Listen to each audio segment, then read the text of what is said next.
And I also understand that one of the complications is the Europeans, who are very dependent on the Russians for energy supply and business relationships, but they also need to recognize that if Putin is not stopped now, we could find ourselves in a real conflict with Russia down the road. Well, actually, let me jump in right there. Germany, arguably the strongest power in Europe, at least economically. Right. There's been criticism that Angela Merkel and others haven't been aggressive enough. What do you think of that? Do you think Germany's been as aggressive as they should be? I'm quite an admirer of Chancellor Merkel, and I heard her statement when she was with President Obama in Washington. I thought it was a very good statement.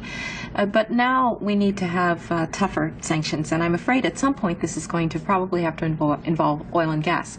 The Russian economy is vulnerable. 80% of Russian exports are in oil, gas, and minerals. People say, well, the Europeans will run out of energy. Well, the Russians will run out of cash before the Europeans run out of energy. And I understand that it's uncomfortable to have an effect on business ties in this way. But this is one of the few instruments that we have. Over the long run, you simply want to change the structure of energy dependence. You want to depend more on the North American energy platform, the tremendous bounty of oil and gas that we're finding in North America. You want to have pipelines that don't go through Ukraine and Russia. For years, we've tried to get the Europeans to be interested in different pipeline routes. It's time to do that. And so some of this is simply acting, and acting as quickly as possible.